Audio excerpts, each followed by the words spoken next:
Welcome to Believers Talk with Joe and Steve. We are your hosts. I'm Joe. I'm Steve. And in this episode, we're going to talk about how the Bills have made history again. We're not sure if we're excited about it or not, but we've made history. Before we do that, however, please be sure if you're new to this channel, or if you've seen these episodes a couple times, subscribe to this channel. We will continue to have Bills content leading up and through the regular season. So subscribe, like or dislike, and we'll talk more about it throughout. In this episode, we're going to talk about recent front office type moves, right? So I don't know if you want to start us off on what the Bills have been up to recently. Yeah, so Russ Brandon resigned his title as president of both the Sabres and the Bills. And Kim Pegula is now going to take over that role, and she's going to stay in that role permanently. They're not going to look to hire anybody or move anybody around. She's staying in that role. And then also the Bills have hired Dan Morgan, a former NFL linebacker with the Panthers, to be it sounds like he's going to be the vice president of the pro personnel side of it. So he's kind of going to work underneath Bean and do some small work there, kind of report to him, but oversee basically the NFL players. Gotcha. That's where he'll look and watch and, study those players. And then they have other guys who do the college scouting. Sure. So if you're not sure what the history was, Kim Pegula is actually the first NFL president of an NFL team, first female president of an NFL team. So that can be exciting. Before we move on to how we feel about that subject, we're going to talk a little about Russ Brandon. Hired in November of 1997 to be the Bills. Well, he really moved up the ladder in Buffalo, right? He started off as I forget what he started off as. I'm drawing a blank here, but basically he worked his way up to the death of Ralph Wilson, and that's when he really became president. So he was even a little before Ralph was he passed away. He kind of was the president. He oversaw everything, ran everything through him. He was a GM for about a year. For me, Russ Brandon was basically, I didn't like him as a GM. I didn't like any of his moves, but he was a smart man as far as marketing. But that's it. That's it for me for him in Buffalo. I mean, he was a very smart marketing guy, and he could do that job well. And as long as he was in that job, I was fine with that. But when he had anything to do with the personnel of like how to build a team or anything like that, no, it was awful. So. Well, and we look at some of the decisions that I know a lot of Bills fans did not like. He was key in getting those 2 games in Toronto a year. We had that Toronto series. A lot of Bills fans hated that. So we had the 1 preseason game a year, and then which I was fine with the preseason game. Like take the preseason games all you want, but we had the 1 preseason game, and then we had the 1 regular season game in Toronto that never sold out. So every time I saw those, I've ever seen that. I am not a fan of whether it's the Bills or any other team. I know Jacksonville does it. There's a couple other teams and even the NFL now, they're trying to get these Mexico games. I hate this. I absolutely hate it. I think it's the dumbest thing. If you're going to do it in the preseason. That's fine. But do not do it in the regular season. Like Jacksonville every year, I believe they play 1 or 2 games in Wembley. It's the worst thing for me. I'm being dead honest with you. I cannot stand that stuff of how they take a franchise who you have loyal fans and you take it and move it to another game. So I hate that, and I hated that about Brandon. I understand they try to make more money, but and it's just. And for us, from Buffalo, well, for us personally, we live in Pennsylvania, but for Bills fans who are in Buffalo, Toronto's not as far, but you're talking from Jacksonville to London, you can't simply just do that, 2-hour, 3-hour trip from Buffalo to Toronto, that's a pain in the butt now, trying to get to Canada, but, but it is what it is. But it just doesn't make any sense. No, I agree with you completely. I'm not a fan of it. You want to take preseason games, they're great. I even thought, put the Pro Bowl there, that'd be fun. That'd be a fun time. Who cares? But and not only that, it is very disruptive for a player, to do that many different. I mean, we see the difference between a West Coast team coming East Coast and how bad they do. Imagine going across the country or across the world. You know what I mean? They used to do a bye week. You get a bye week right after that. Now they stop doing that even. So it's just like, it's insane. I understand the NFL wants to broaden its horizon and they want to have a team in London and stuff like that, but just because you want more money doesn't make it beneficial to, you know, think of those fans in London that want to come over here and watch a game. Right. They have to make that long trip, and you'd have fans of team, and there's certain fans that go to every game. Yeah. So now they have to book a trip to London and stuff. Right, exactly. Crazy. Yeah, and there used to be an NFL Europe, right? Yeah. There would be NFL type talent over there. So, but we'll see. I mean, you know, that is what it is. We'll get back to this. Yeah, we'll get back to this. That's what happens here sometimes.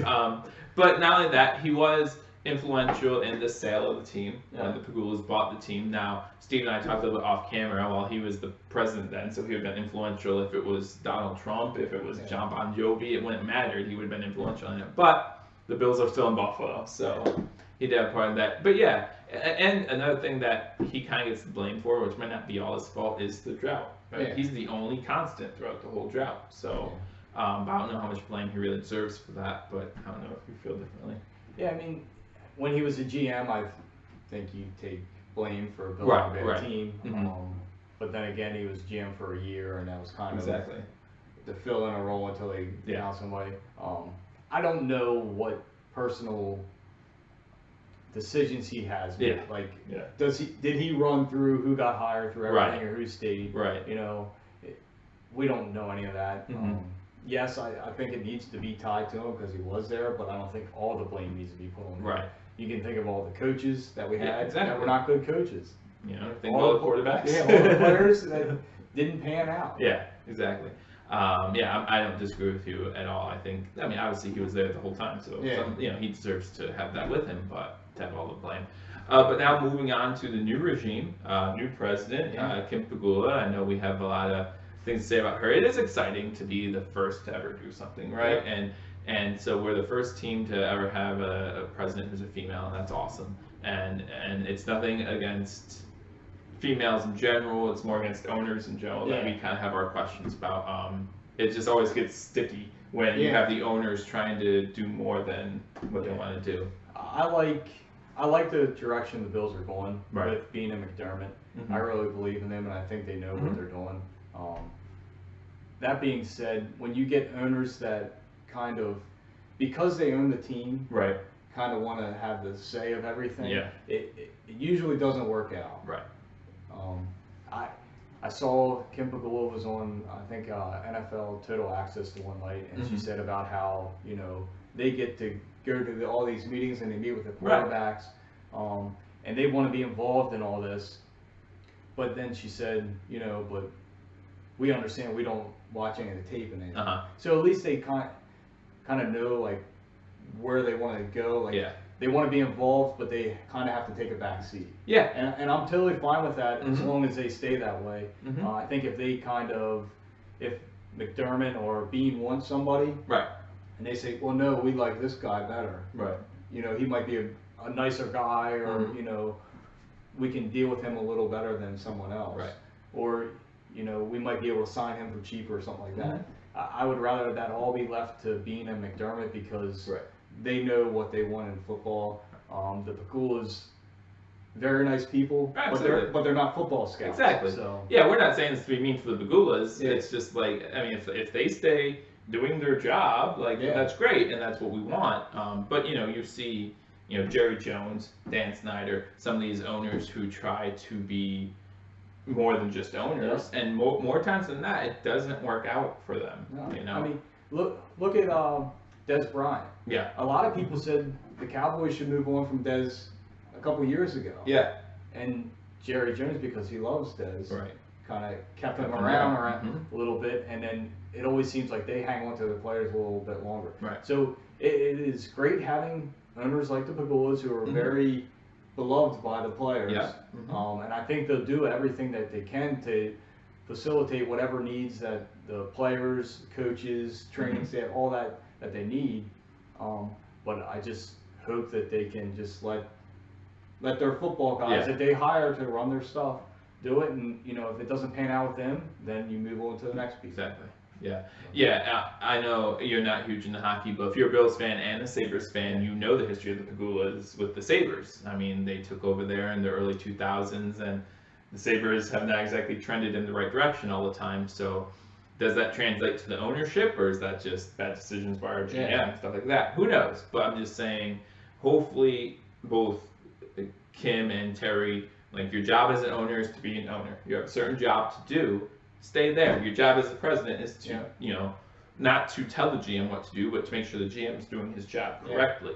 Stay there because, we have a new GM, and maybe they will since those are the guys that they hired. I'm not saying they won't. That's the only thing I was going to say about, because I don't follow hockey or anything like that, but I do get some of the updates because of following places out of Buffalo, whether it's on Twitter or TV stations or anything like that. They hire the GMs. Yeah. So is that on them? Exactly. What's on them? That's the thing that makes me worried. But they hired Bean and McDermott. And let's think about this. But they also hired Rex Ryan. Exactly. So I kind of want to know, was more Whaley Rex Ryan? That's a good question. Or was Whaley somebody else? Because you figure Rex Ryan comes in the same year that the Pegulas buy the team. So did they lean on somebody else and say, okay, what's a good hire? And Whaley's right there and says, well, here's the big name. And they went out and got the big name. Big name, big mouth, losing seasons. So that's all that did. But they do have Bean and McDermott now. Let's let them run the system and see how it goes. Maybe this would be the defining moment of when the Pegulas hired him. Yeah, that'd be great. Because you think about it, we did have Whaley there when they hired McDermott. Right. Whether it was McDermott's guy or Whaley's guy or not, right, or if it was the Pegulas, we'll never know. Right, we'll never know. But as of now, we have to say it's the Pegulas guy. Yep. So, and then they brought in Bean, yep, who we're all linking to that was McDermott's. Oh, absolutely. So, yeah, McDermott had a little thing in that. Yeah, we'll have to see. And all these moves, they're kind of going back and forth, but we'll have to see if it works out. Yeah, and I do kind of fear for Kim Pegula as far as like being in that room with being the first female president. Yeah. She's in the room with 31 other male presidents, and that's not her fault. It's just the way the NFL works, right? And I hope that she can hold her own in there, and I think she can. I think she'll do all right. Yeah. Like I said, my whole thing is just making sure that everybody, the Pegulas just don't take over the franchise and what they say goes. They have to listen, and I think they're going to do that. Yep. And it seems like Kim's pretty smart. She's been in some of these meetings before. She's been into the owners' meetings, so she knows what's going on. Yeah, she's been very hands-on when it comes to the team, and we see that she has volunteered in NFL charities, things like that. Yeah. So we wish her the best, obviously, and we hope she does great. And this is very good for the NFL. Yeah, absolutely. To have her, absolutely, and I think she's a great first woman, if you want to do this, to step into that role. So we look forward to that. But yeah, so we're excited about that. I know we went off on a little tangent about things we're worried about, but no, it's great to make history, and it's wonderful to have the Pegulas here. And they're, like you said, they're great people from what we understand. So we hope everything turns out okay. Moving on to Morgan now, like you talked about him a little bit. So now he's hired as head of player personnel or something of that nature. Yeah, they just said a prominent front office role. He was pro personnel at Seattle, right? So I can only imagine it's going to be the vice president or president of pro personnel here in Buffalo. Sure. And all that starts from Brandon Gain, who was vice president of pro personnel, who took the GM job in Houston. So I'm guessing Dan Morgan is filling that role. Right. And Morgan was there with McDermott when McDermott was coaching Carolina for a little bit. Bean was the GM when they drafted him. Yeah, he was the vice president. Yeah. So, and that was, I think, in 2001 was when they drafted him. So he was there. So they all kind of have an understanding of each other, which is nice to have that fluidity when you're talking about the front office, because as we've stated, as hopefully most of you know, a good team starts from the top. It does not start with the players. The players are the final product, and we want them to do well, but it starts from the top. So it looks like we'll be okay. Yeah. Dan Morgan, he played from 01 to 07, and he was a pretty solid player. Oh yeah. I believe he made the Pro Bowl in 04. Okay. I think that was his best year. He helped lead the team to the Super Bowl in 03. Right. He retired in 07, and then he started out as a scouting intern with the Seahawks in 2010. So he's worked his way up. Right, too. Absolutely. Just like, Bean, McDermott, and all those guys that we have. So he has a drive.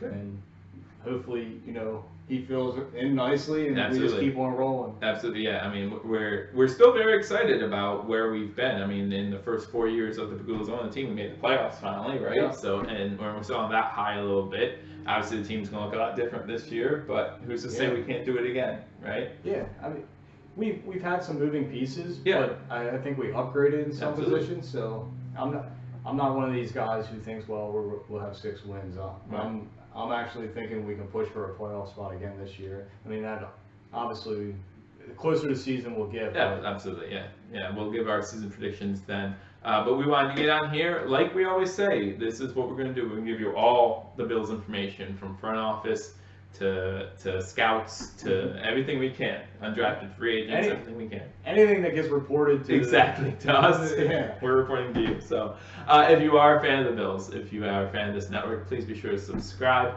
and leave a comment, like or dislike this video, and we'll happily conversate back with you. So until next time, go Bills. Go Bills.